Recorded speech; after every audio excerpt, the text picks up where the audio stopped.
میں نے ایک دفعہ ایک ہمارے مفتی صاحب ہیں، بہت پرانے بزرگ ہیں، میری ان سے کافی اچھے مراسم تھے. تو ایک دن ہم بیٹھے ہوئے تھے، بات چیت چل رہی تھی. مفتی صاحب کیا کریں، زبان گناہ سے بچانا مشکل، آنکھیں گناہوں سے بچانا مشکل، دل گناہوں سے بچانا مشکل. یعنی دل، گناہ، ہاتھ پاؤں پیر تقریباً ہر جگہ مبتلا ہے. مبتلا کہاں سمجھ نہیں آتی کیا کریں. باہر جاؤں تو لگتا ہے آنکھیں گھر پہ رکھ کر کیوں نہیں نکلے، دوستوں میں جاؤ تو لگتا ہے کان گھر رکھ کر کیوں نہیں آئے. نہ کان غیبت سے بچ پاتے، نہ زبان، نہ آنکھ بد نگاہی سے بچ پاتی. بڑے برا حال ہے ہم لوگوں کا. میں ایسے ہی بات کر رہا تھا، مجھے انہوں نے بڑی پیاری بات کی. کہا جب ایسے حالات ہو نا تو عمران استغفار کی کثرت کیا کرو، یعنی گناہوں سے معافی مانگا کرو. یا اللہ مجھے معاف کر دے، یا اللہ مجھے معاف کر دے. گناہوں سے بچنے کی کوشش کرے، استغفار کی کثرت کرے. تو رسول پاک صلی اللہ علیہ وسلم کی حدیث سنیے کہ آپ نے فرمایا جس نے استغفار کو اپنے لیے ضروری قرار دیا تو اللہ تعالیٰ اسے ہر غم اور تکلیف سے نجات دے گا، اور اسے ایسی جگہ سے رزق عطا فرمائے گا جہاں سے اسے وہم و گمان بھی نہ ہوگا. ایسی جگہ سے رزق دے گا.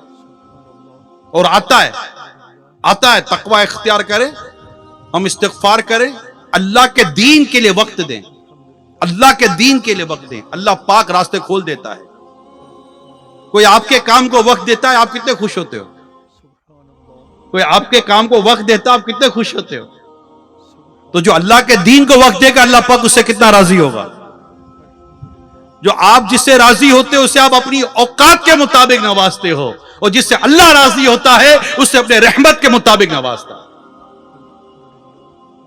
رب کو راضی کرنے والا، اور رب کو راضی کرنے کے لیے اس کے دین کا کام کرنا پڑتا ہے، اس کے دین کو وقت دینا پڑتا ہے، اس کام کو وقت دینا پڑتا ہے جو کام اس نے اپنے نبیوں سے لیا، جو کام اس نے اپنے ولیوں سے لیا، اور وہ دین کا وقت، دین کے لیے وقت ہے. ہم صبح سے لے کر رات کر دیتے ہیں.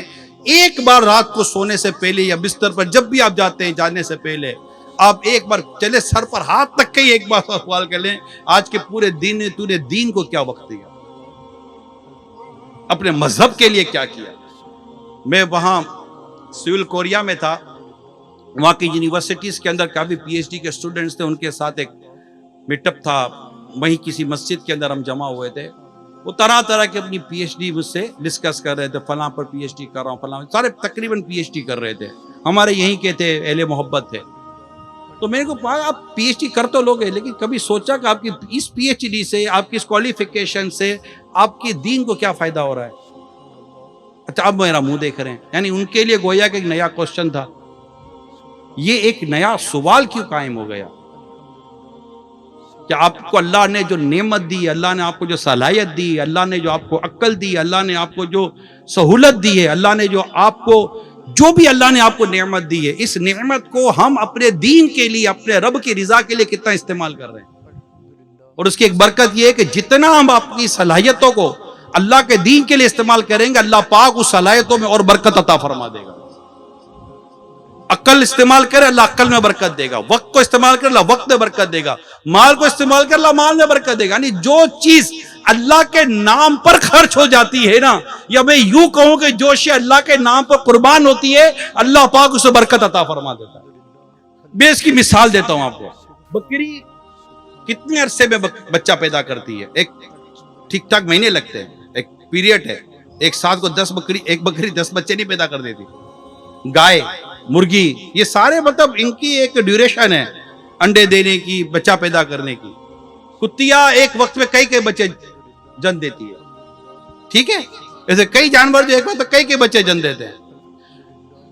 مگر یہ جن کا میں نے کہا مرغا، جو اس کو آپ مرغی بولیں، بکری بولیں، گائے بولیں، اس طرح کے جو جانور ہیں، یہ اللہ کے نام پر یہ کٹتے ہیں، یہ اللہ کے نام پر قربان ہوتے ہیں. حج کے دنوں میں مینا میں لاکھوں کی تعداد میں کٹتے ہیں، اور بقرعید کے دنوں میں کروڑوں کی تعداد میں دنیا بھر میں کٹتے ہیں. کبھی کمی آئی ہے؟ ان میں کبھی کبھی نہیں آئے گی، کیونکہ یہ اللہ کے نام پر یہ جانور صدقہ کیے جاتے ہیں. جو چیز اللہ کے نام پر صدقہ ہو رہی ہے، جو چیز اللہ کے نام پر جا رہی ہے، اللہ پاک کبھی اس کی نسلوں میں کمی نہیں آنے دیتا. اللہ پاک کبھی اس کی نسلوں میں کمی نہیں آنے دیتا. کروڑوں مسلمان، بلکہ غیر مسلم بھی یہ جانور کھاتے ہیں. لیکن کبھی اربوں کے اربوں جانور کٹتے ہیں روزانہ، پتہ نہیں کتنے کٹتے کتنے بکتے ہیں، لیکن کبھی ان کے اندر آپ نے نہیں سنا ہوگا کہ ایک قحط آیا ہو، اور انشاءاللہ نہیں آئے گا، اللہ نے چاہا نہیں آئے گا، اللہ نے چاہا۔ ڈر و خوف اپنی جگہ پر ہے، مگر رب نے چاہا تو نہیں آئے گا۔ اب ہمارا رب اپنے بندوں سے بڑی محبت فرماتا ہے، ٹھیک ہے، ہم نے جو بھی کرتوت ہے وہ ہمارے ہیں، مگر اللہ تعالیٰ اپنی رحمت سے ہمارے گناہوں کو معاف فرمانے والا ہے، ہمارے برے کاموں سے درگزر فرمانے والا ہے۔ استغفار کی کثرت کریں، انشاءاللہ جب اس طرح کا آپ اپنا وقت دیں گے، یہ خود آپ کو غم اور پریشانیوں سے بچائے گا۔ میں اٹلی کے ایک شہر میں تھا، تو وہاں پر 3 دن میں نے وہاں گزارے تھے، دعوت اسلامی کا ایک جدول تھا، تو وہاں پر میرے ساتھ ایک وہاں کی ایک سمجھے کہ ایک بزنس مین تھا، بڑا بزنس مین تھے، ماشاءاللہ ساتھ تھے، 3 دن ساتھ رہے۔ آخری دن جو تھا میرا بیان بھی تھا، بیان کے بعد تھوڑا ایک وقفہ تھا، تو مجھے اپنے گھر لے گئے چائے پلانے کے لیے۔ اب میں ان کا آپ کو اسٹیٹمنٹ سنا رہا ہوں۔ مجھے کہنے لگے عمران 2 راتوں سے، کیونکہ تیسری رات تو وہ تھی جو میں ان کے گھر میں چائے پی رہا تھا، بولے عمران 2 راتیں ہو گئی ہیں میں نے نیند کی گولی نہیں کھائی، ورنہ مجھے نیند کی گولی کھائے بغیر نیند نہیں آتی برسوں سے۔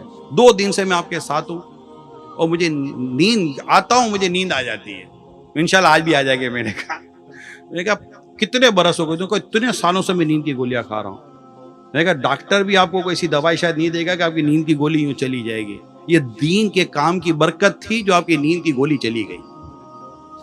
جب 2 راتیں رہائے خدا میں دی، 2 دن رائے خدا میں دی، اللہ نے یہ صحت عطا کر دی، 12 مہینے دے دو گے تو اللہ پاک کتنا نوازے گا۔